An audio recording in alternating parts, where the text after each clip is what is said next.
دا اوس چې پکې موږ دا سفر کوو دا ټول چې دا کلی دی سراسري دا ټول آبادي دی ځای په ځای خو دا دی چې په سو باندې دا بوټي راختي بل دا چې په سو باندې چې دا غر داسې راغلی دی که نه ولې چې هغوی کله دلته کې شکست خوړلي دي دې ځای نه چې دی ځغلولي دي نو هغه آبادی چې دی نو هغوی دغه شان ډک په ډکه پاتې شوی دی نو بیا چې دی دا بارانونه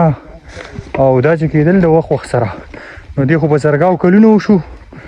نو دا لکه دا باران چې کېږي دا لږه لږه خاوره راوړي نو دې نه هم څه جوړېږي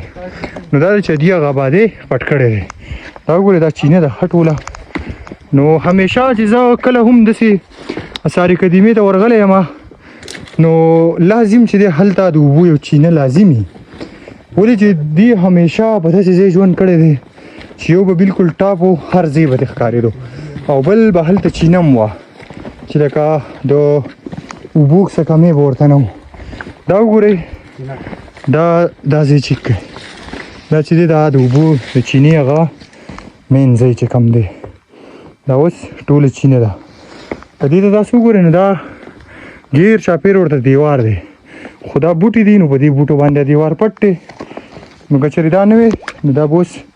ډېر ښکلي صفا دا دیوالونه به ښکارېدل دا چینې به یو ډېره ښکلې نظاره وه خو دا بوټي پرې راختې دي او ښه کافي جوره چینه ده لکه دا هم نه ښه ډېره جوره چینه ده دا وګورئ دا ګورئ دا پکې پټېږي اوس روان یو مخې ته چې کوم دغه دي آبادی دی هغې ته ځو چې کوم مین غټ غټ ځایونه دي دا هم یو غټ دیوار دی هغه چې دی دغلته پکې یو سمسته شانتې کړې ده په غر کې دننه خو دا چې دی دا هم دغې پخوانو خلکو کړې وه د دې دپاره چې کله به دوی باندې لکه سخته راله مطلب یا په چا حمله کوله نو دوی چې دی مطلب ځان به په دغه سمستو کې بیا پټولو د هغې افات نه نو هغه سمسته چې د هغه دغه سمسته دپاره دغه د ځای زوم کوم که چېرې ښکاره شوه دا سمسته داسې وتې ده ډېر حده پورې دا چې ده دا پکې بله چینه ده خو د دې اوبه هم ډېرې ښکلې دي نو دې نه به مونږ جانان ډکو د چي دپاره که نه امینه دا واخله سینک دې ډک کړه دا واخله دا به دې امین ډک کړي دا څښلو دپاره مو اوبه هم راواخیستې ګرګلی ورته ځکه وایي چې دا دلته به یو باچا پاتې کېدو بیا مونږ چې کوم ځای له